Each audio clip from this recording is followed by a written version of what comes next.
ஏற்பட்டதால் விடுமுறை அறிவிக்கப்பட்டிருக்கிறது. பதற்றத்துடன் பள்ளிகளுக்கு வந்த பெற்றோர் குழந்தைகளை அவசரமாக அழைத்துச் சென்றிருக்கின்றனர்.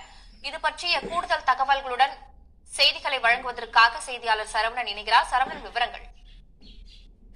சத்தியமங்கலத்தை அடுத்துள்ள ஆலத்துக்கோம்பை என்ற இடத்தில்தான் பண்ணாரியம்மன் நிறுவனங்களுக்கு சொந்தமான பள்ளி மற்றும் பொறியியல் கல்லூரி ஆகியவை இயங்கி வருகிறது.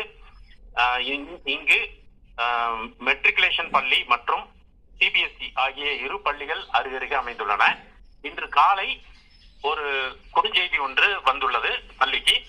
அதில் என்னவென்றால், அரசியல் தலைவர்களுடைய பெயரை குறிப்பிட்டும் இந்த பள்ளிக்கு வெடிகுண்டு வைத்துள்ளதாகவும், ஆகவே இது குறிப்பிட்ட சில நேரத்தில் இது வெடித்துவிடும் எனவும் அந்த குறுஞ்செய்தியில் பகிரப்பட்டுள்ளது.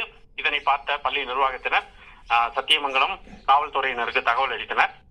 உடனடியாக சத்தியமங்கலம் காவல்துறை துணை கண்காணிப்பாளர் முத்தரசு தலைமையில் காவல் ஆய்வாளர் மற்றும் காவலர்கள் பள்ளிக்கு உடனடியாக தற்போது வந்துள்ளனர். பள்ளி இன்று உடனடியாக விடுமுறை விடப்பட்டுள்ளது. அனைத்து குழந்தைகள், அதாவது மொத்தமாக 2 பள்ளிகளுக்கும் சேர்த்து 2500 பேர் படித்து வருகிறார்கள். இந்த 2500 குழந்தைகளுக்கும் தற்பொழுது பேருந்துகள் மூலம் அனைவரும் அனுப்பப்பட்டு வெளியே அவரவர் இல்லத்திற்கு அனுப்பப்பட்டு வரும் காட்சியை தான் நாம் பார்த்துக் கொண்டிருக்கின்றோம். தற்பொழுது ஈரோட்டில் இருந்து மோப்பனாய் வரவழைக்கப்பட்டுள்ளது.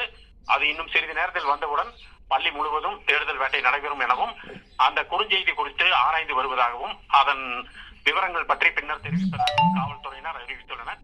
இதனால் இப்பகுதியில் பதற்றமான சூழ்நிலை நிலவுகிறது.